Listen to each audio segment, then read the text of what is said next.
I'd like to call to order the City of Angola Board of Zoning Appeals meeting, May 28th, 2024. Can I have the roll call, please? Brant Moore. Here. Chris Thomas. Here. Bill Rowe. Here. Mike Sutter. Here. And Susan Ralston. It's nice to have everybody with us tonight. Everybody has a copy of the February 26, 2024 meeting notes. Are there any additions or corrections?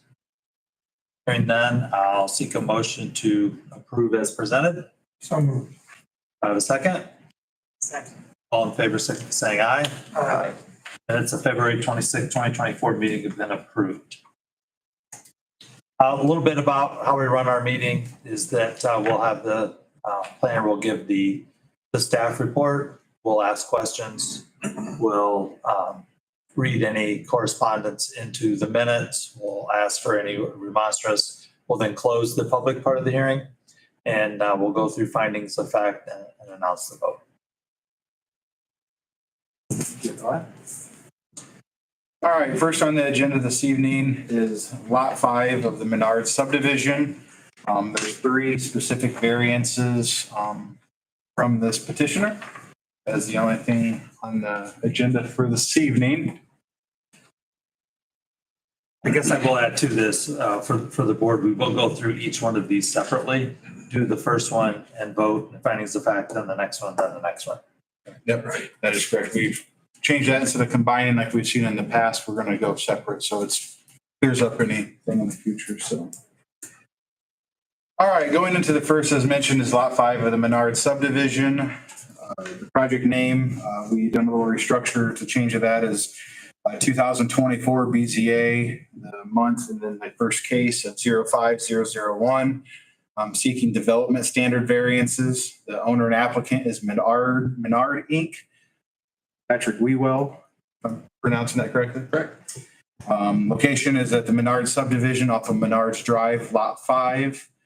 They're requesting relief from the Title 18 of the UDO for the maximum primary structures, along facade relief, and then also fence and wall height. Current zoning is C2, medium to large general commercial. Zoom in here. Hearing is today's day, May 28, 2024. Legal notices appeared in the Herald Republican on May 17th. 12 property owners within 300 feet of the project were sent notice on May 14th. The project is not located within a floodplain.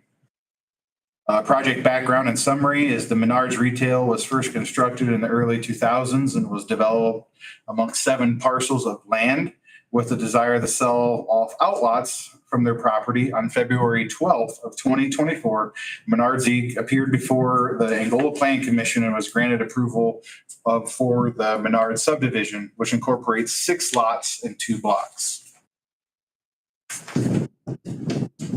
Present day, Menardi requests to develop self-storage units on lot number 5, as you'll see in the image below, colored or outlined in red, of the Menard subdivision. Lot 5 rests between the Steuben County Trail and the Menards retail store on a long, narrow 5.6 acres.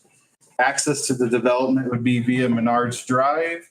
Menards currently has over 22 self-storage facilities operated in the Midwest and is an extension of the store operations.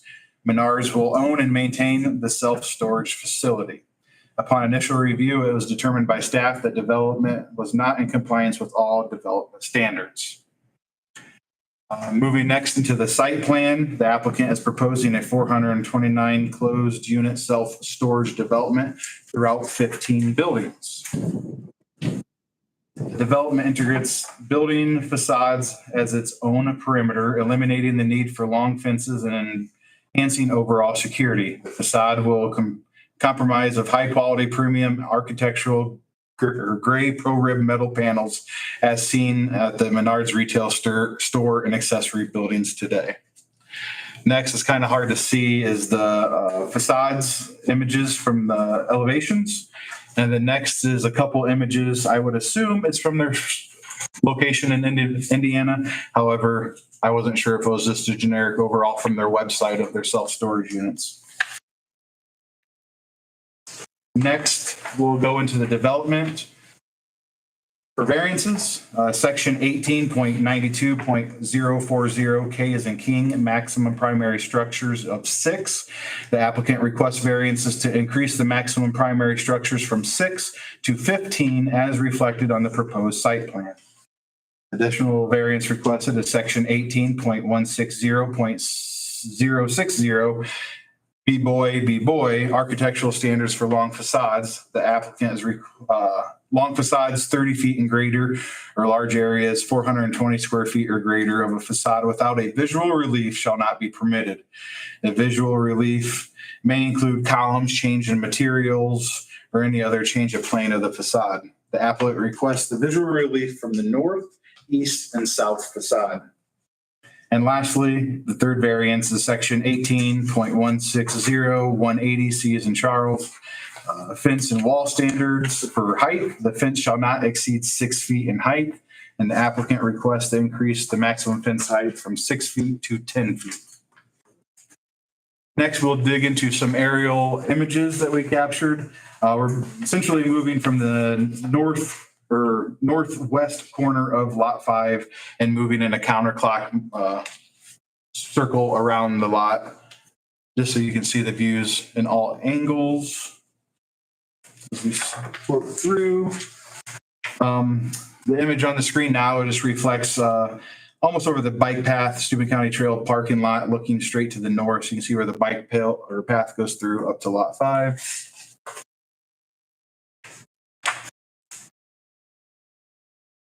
And then the last images that incorporate their current retail store in the lot of basically what they intend to keep and own themselves. Next, we move into contextual zoning and land use. As mentioned, the property is zone C2, medium to large general commercial. To the north, you have Kohl's, other commercial businesses, some residential, and the Glendarren Golf Course. To the east, a vacant agricultural land and Glendarren Hills Section 1 addition. To the south and southwest, you have Bell Tire, Meyer, Applebee's, Starbucks, and few residential dwellings. And to the west, you have Bestfield Auto, Wendy's, the Eclectic Room, and Pop Shelf. The project speaks to the comprehensive plan, principle 1, 1.2, utilize the land classification map for foundation of the zoning decisions, and 1.5, encourage development of underutilized vacant lots. Next, I provided a couple of plan review comments that were by staff that I provided the petitioner with.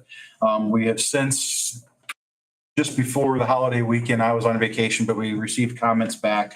A couple was police department, just not being able to see in, just a couple of comments, and how access would be made, just to basically provide insight and get some clarity. The parks department, as well as the planning department, some landscaping questions that we had.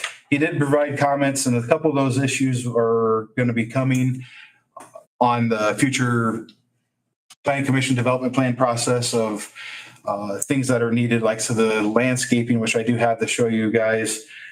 Civil plans are forthcoming. And then for the police and fire department, as far as gaining entry, they usually can provide a Knox box key, as he detailed in, for the fire department to gain access if need be after hours, or they're willing to give access codes to the police and fire. So if they do need to go there for an emergency of some type of sort, they do have ways of access to get into the facility, and they don't have to essentially wait for a store rep to come out or be phoned in the after hour time frame.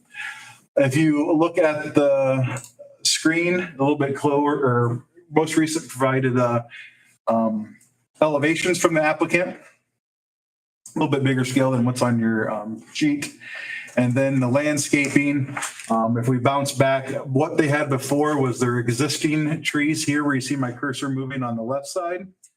And then they provided their landscape buffer, which the park superintendent was happy with. But everything you see along the Steuben County Trail is additional landscaping we've asked for.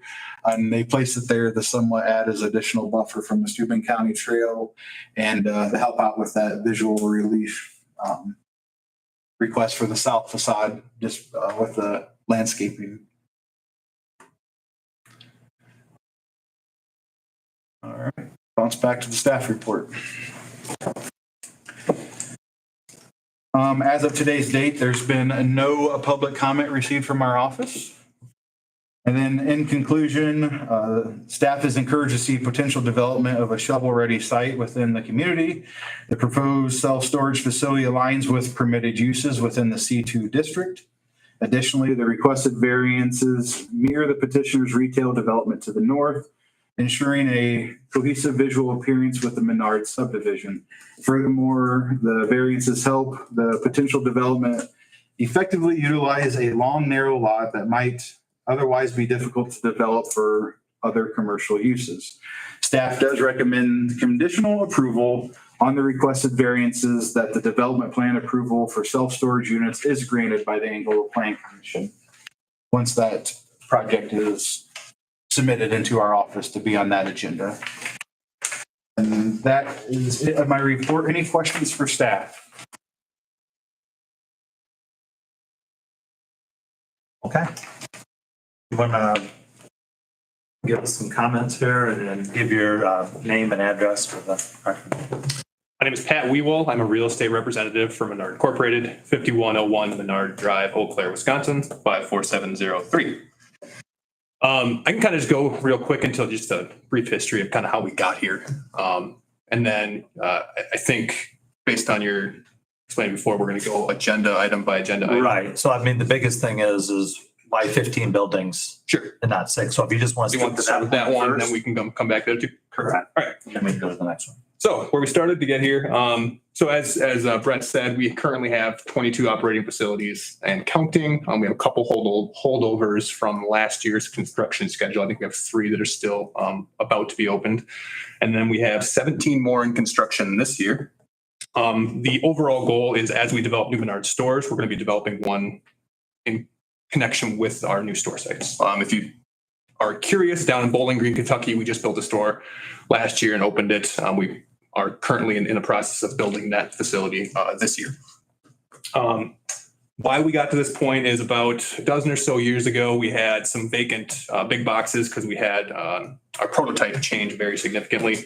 Some of our current sites were undersized, for what we could actually expand into, and those we actually had to relocate within the market. So trying to find uses for those lots, there wasn't a very good market for our empty Menards big boxes. And so there was 2 sites originally in Iowa and 2 in Eau Claire where we're headquartered that we just found a use for, which was self-storage. So we've been operating those for a significant amount of time. And then as we kind of built that portion of it, we decided to venture further out and evaluate some of our land that we own around our stores, as well as continue to develop these around our new store sites. So that's kind of just the history of Menard self-storage and how we got here. Why did we select Angola out of our existing operating sites? We have pretty strict criteria for which sites we select. First off, we try and make sure that the use is allowed. We don't really like to step on the toes of existing uses, and we want to make sure that the use is an approved use. That was one of our low-hanging fruit criteria, and that's the case here. This site located next to our store allows us a couple unique opportunities. One being we get to develop a long, skinny lot that has some challenges to develop to begin with. And then we also get to keep the lot owned by Menards. That has some benefits in the fact in that, as we found before when we did our big prototype changes, if we need additional ground, it's great to own the ground right next to the store. So this would allow us to continue to own the ground next to the store if we have to further expand south from our existing store footprint. So it keeps that in the Menards name, and it gives us the ability to continue to develop and adjust our prototypes down the line. It also is a good buffer use. The self-storage use is a low intensity use. And so having the trail use down there and having a couple residential houses in the corner down there, it's a quiet and a low intensity use that, we've seen doesn't really disturb neighboring properties as much. How we operate that facility in conjunction between our store personnel and our corporate offices. So we typically have at least one dedicated store site coordinator, we call them. So they are, they divide half their time between the store and half their time between self-storage. They answer tenant questions on site. If there's any trash issues, or if there's any, damage issues on site, they have to get out there for any emergencies. We have a dedicated store employee that handles all that. But then from the corporate side, we monitor security, we monitor all of our rental agreements. We intake all of our tenants through our corporate side. So we and currently 7 or 8 staff members on the corporate side that handle that, as well as coordinating with certain maintenance items. We have a general door vendor that we try to coordinate with from the general office instead of having our one-off items from our sites. And so it works really well. We have a great communication between our corporate office and our on-site personnel. It's just like we do for our store development as well. And with the name on the side of the building being the same as what we operate from a store level, we try to operate those at the same high level that we operate our stores as well. So that's kind of where we got to where we're at here. When it comes to the specific development, with this first variance that we're discussing, the number of buildings. When it came to this lot, as I said before, it's a longer, skinnier lot. The drainage goes from the northeast corner down into the existing pond. If you've ever been out there, you can see just from a visual standpoint, there is a significant grade change between the store finished floor pad and the self-storage, the proposed self-storage finished floor pad here. So from a pure development standpoint, we arranged the building so that we could facilitate drainage and so that we could comply with building codes. I think Brett has touched on in his staff report that the building codes might be a little, we have some wiggle room there. Some municipalities, and it sounds like including you guys, allow for a fire barrier or fire break in buildings, which what we've done in a facility in the past is that we've used like a drywall barrier that increases the technical terms are a little beyond my scope, but increases the burn time or the time between any sort of those incidents to where it would essentially be a break between structures. What we've found and what we've preferred in the past is it's a better protection for our tenants if there is a complete separation between those structures from a fire standpoint. Gives peace of mind from us, from our tenant standpoints to have, there's this much risk because, those fire breaks can be fallible. There's also the option for sprinklering. And I'll be honest, we don't trust tenants. We don't have constant access to each unit to monitor whether these things have any damage. In our experience, tenants stack stuff pretty high in their units, blocks any sprinklers that could be in there and damages sprinklers. So that's been kind of my pushback on that item. From a drainage perspective, getting the water from the northeast to the southwest corner, we had to make up some grade there. So we had these breaks put in places where we could facilitate the grade changes throughout the site. Again, there is a pretty significant grade change from the back to the front of our facility. That would be from, again, the northeast corner to the southwest corner. So those are the reasons that we're requesting that relief on the number of structures. I think from a pure structure standpoint, I think that a couple of buildings are actually considered to be one because they touch at the corners. So on the eastern side of the site, we've got a couple buildings that meet at the corner, but they don't have like adjoining walls. I think those would, I can discuss with you whether or not those are technically one building or two, but I think we're counting that there's 1, 2, 3, 4, 10 structures, I think. But anyways, so we're requesting a relief for the maximum structures. All right. Mike, questions? No? More questions? Any questions for him on this part? Okay. So the other part to this one is also the facade visual relief. So we're just going straight. So you're also asking for a variance just to go straight across with nothing there. So when you look at one picture, I mean, that looks like breaks. Yeah, at each of the breaks with our fences and with our snow gates, there is a little bit of a breakup. It's not like you have one cohesive line behind the buildings. The fences run at the back of the buildings, so there's a little bit of an elevation change from a finished floor to top of the highest point aspect there. But it's certainly not every 30 feet, which I think is what requires underneath the code. But from a standpoint of how these are positioned, the north facade is obviously facing the Menards store. Right. There's some existing trees between, if you look at the landscaping plan, there's existing trees on that the parking lot line between the store and the proposed self-storage development. So those would stay, well, maybe not the ones between there, because we'll have to do some grade changes there, but the ones at least on the far east side, west side, sorry, would stay. And then, the rest of it would be hidden between our building and the Menards existing wall for the yard. On the east side, from a development perspective, it's all vacant ag ground. Not a lot can go back there just based on access, and it's a low developable lot. On the south side, we've got existing landscaping structures. We've got the trail. We've got proposed landscaping to go along that entire trail easement. And then if you go out there, I knew there was some trees in that kind of, what's it called, a conservation wetland area, but it's a pretty good shielding to today between the southern street, Stuyvesant Street, and I think that's Stuyvesant, right? And the existing development. Right here, essentially, is this where you're referring to? Correct, yeah. So you won't see that facade until you get, to that southern point of the actual lot corner. Anybody have any questions on that? All right, thank you. Hearing none, we'll close the public part of this and look at findings of facts for this. Everybody has that in their packet on page 11. Right, page 11 first.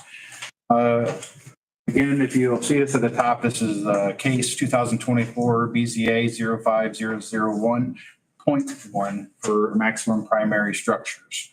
Finding of fact, number one, the approval of the variance will or will not be injurious to public health, safety, morals, or general welfare of the community. Will not.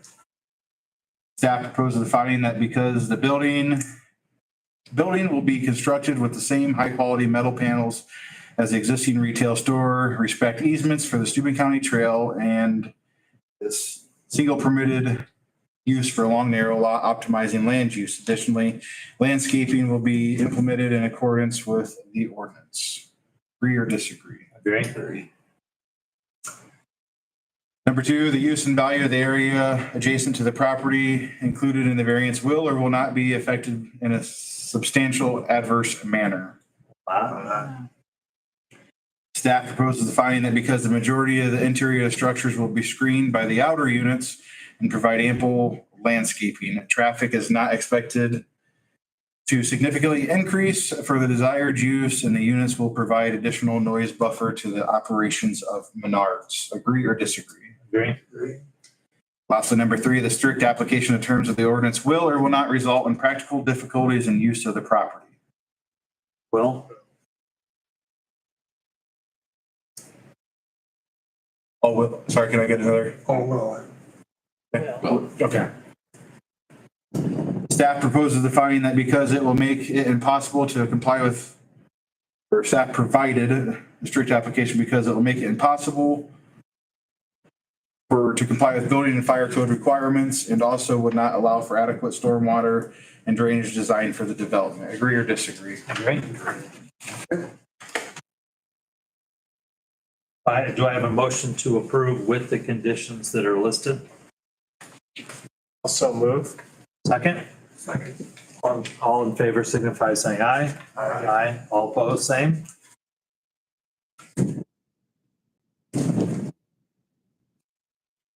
Okay. Moving on to the next finding, the same case number, but .2 for a relief from long facades, visual relief from the north, east, and south facade. Number one, the approval of the variance will or will not be injurious to public health, safety, morals, or general welfare of the community. Will not. Staff proposes the finding that the front facade provides visual relief towards Menards Drive and furthermore North Wayne Street, which is a major arterial according to our future thoroughfare plan map. Additionally, the north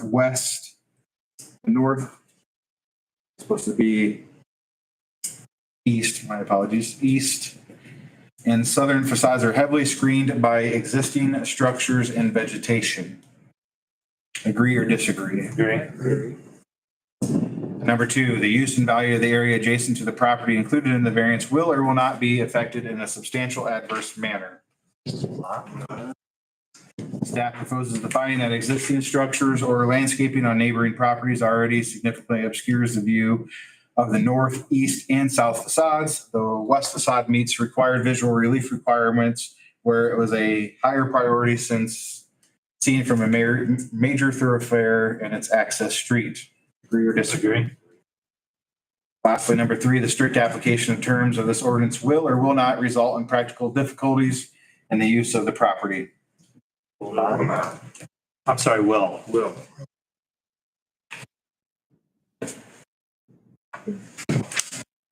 All right. No, you're fine.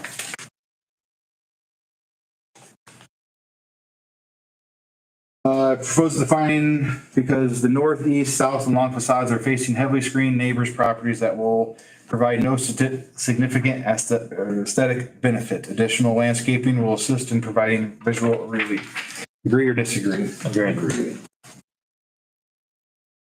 I have a motion to approve the architectural standard long facades visual relief from the northeast and south facade with the conditions. Have a second? Second. All in favor, signify by saying aye. Aye. All opposed, same. So before we do the third one, are there any questions? This one is the one with height.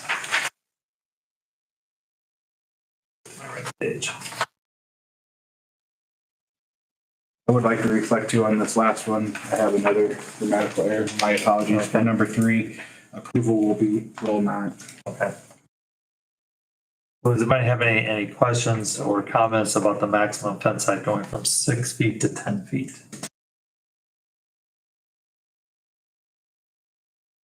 What is the purpose of that? Essentially, for what we have provided for that is to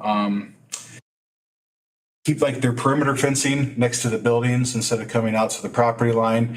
And then also for the safety of security of a 6-foot fence of ones can easily scale over that size of fence and get in, just making it not as easy accessible by ones that want to gain access that don't have.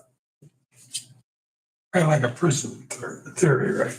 I mean, I don't mean to be silly, but No, Sure. I'm trying to just keep those out and using a different, I guess if you want to say what's been presented to us approach of fencing compared to you can typically see some with like the galvanized chain link fence with the barb. This is just a more, if you want to say it, well, aesthetic appeal approach to blend it in with the buildings to keep people out. So what type of fencing will it be? It's going to be essentially what you're going to see. Here's a fence and it's just going to mirror the same material. Oh, okay, so it's just gonna be like Yep. it's gonna be more of a wall than a fence, basically. Yeah, it's Paint fence, yeah. yep. Close the fence in the yard In the yard. to get to the yard Oh, that is quite significant. substantially taller. Yeah, where's my staff report? Right there. That's without being precise on it, I'd say it's at least that, if not greater, but I don't know without pulling up that development plan in the past. And, It's at least 10 foot. oh, yeah, I'd say Yeah, that's yeah, definitely at yeah. least 10 foot, if not greater. Yeah. Okay.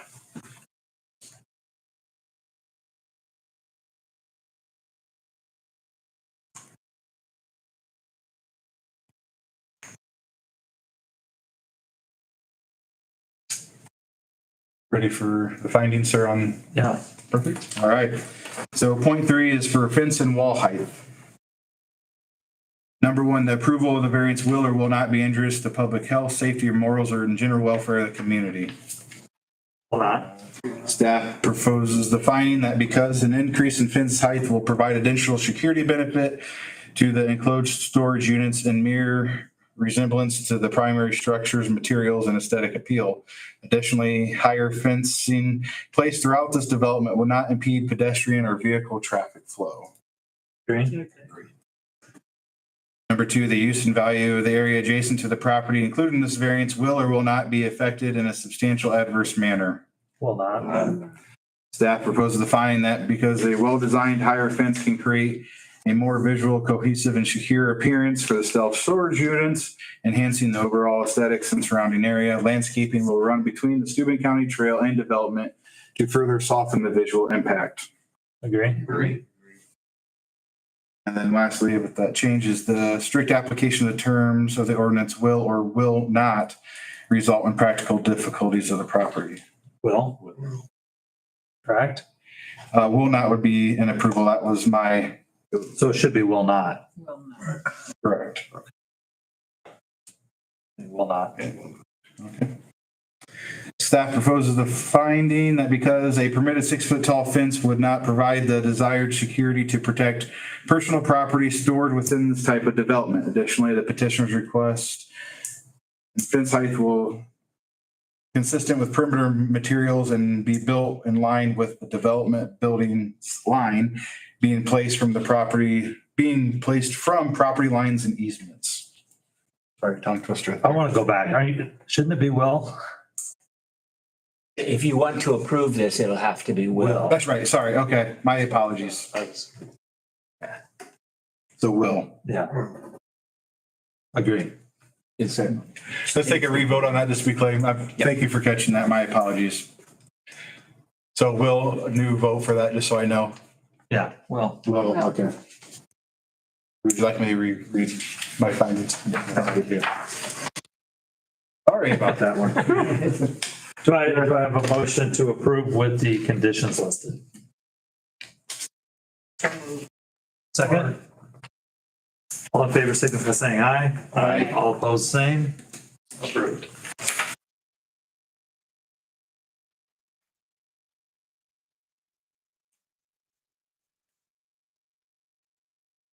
My apologies again on that one, folks.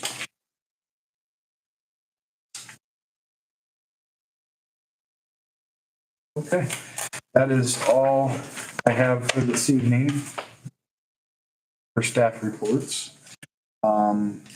Anything from the board that would like to? What's next month looking like?